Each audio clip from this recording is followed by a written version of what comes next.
what is delusion? Self-delusion. What is delusion on a big scale? We're not talking just some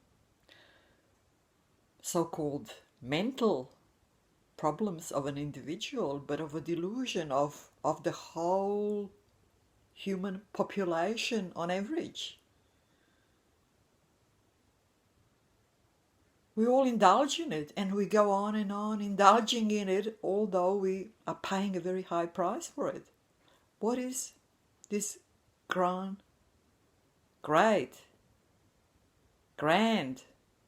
delusion? It's believing that something exists that does not. That is this great delusion that we all, most of us, live in, and we keep going on. We keep indulging in this delusion. And even if somebody who knows better, who's actually gone beyond delusion, explains to us that it is a delusion, we really don't care, do we? Because we're just busy. We're busy living. We're busy with the daily tasks and chores. We're busy achieving things that really don't mean anything. Because in the end of the day, we are here to die. And everything will go to nothing. And the time of death is uncertain. We don't know when, we don't know how, but the certainty that there is death in the way we live a delusion is inevitable. So we keep striving, we keep struggling, we keep even suffering, we keep going on, although there is a better way. There is a way out of delusion. There is a way to the actual reality, if you want to call it, to be in sync with what is and not with delusion. Because living a delusion is always a struggle. It cannot be anything else but a struggle. And this grand delusion, self-delusion on a grand scale of the whole world population, more or less, there is just probably a few percent of people who have gone beyond it and who are somehow trying to get that message across, that what we live is a delusion and that there is a way to get across it and a way to be in sync with what really is. And stop struggling and stop suffering, get a complete insight into what is. Way beyond delusion, way beyond deluding ourselves about anything. Most people just really shrug their shoulders again, laugh it off, do not care, do not believe it, because they rely so much on so-called experience. They think that if there is an experience, that what we experience is real. That is a complete misunderstanding. Think of your dreams. When you are dreaming, the experience of what you are dreaming is you're experiencing a complete reality, and then you wake up and say, oh, it was just a dream. It was not real. But while it was experiencing, it was real. It was a real experience. So the same process happens in a waking life, in everyday life when we are awake. The same process. The same process that makes the experience of dreams real makes the experience of so-called everyday life real. It is the same. It is all the mind. Everything is one mind. One presence. Way beyond mental concepts, way beyond me or you or these stick figures that appear to be and so on that we're experiencing. You need to really get that really, really deep into you, that what you experience does not mean that thing is real. If you experience something is real, it does not mean that thing is real. There is a huge difference between experiencing something as real and that thing actually being real.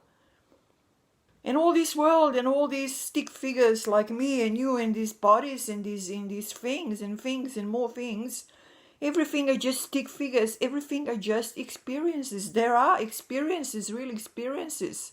But they have no existence of their own. They're just forms of the mind.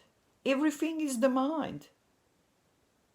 Although what we experience is sort of real, like dream experiences are real, everyday experiences in a wakeful state are real. But they are all just experiences. The things we experience have no existence on their own, absolutely none. Zero, absolute zero. And you have to develop a really strong conviction about that, a very firm conviction about that, and go from there. Stop believing in things that are not real, that they are real. Stop believing in existence of things that have no existence of their own. It is all one mind. Mind, just the mind. Not the material substance.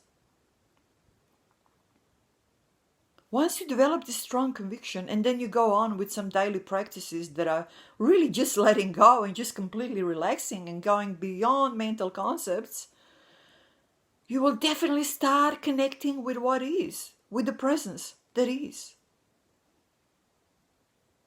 And all the struggles, that all the psychological problems, all the sort of a suffering even of a psychological being will absolutely drop away completely. All the fears will drop away completely. There is no birth, there is no death, there is no struggling in any way, shape or form. But you have to get out of this delusion, self-delusion on a grand scale. Get out of delusion. Stop deluding yourself. Develop this firm conviction and go from there, and you will start experiencing it yourself directly. Because that is the only way you can go from a firm conviction to actual direct experience.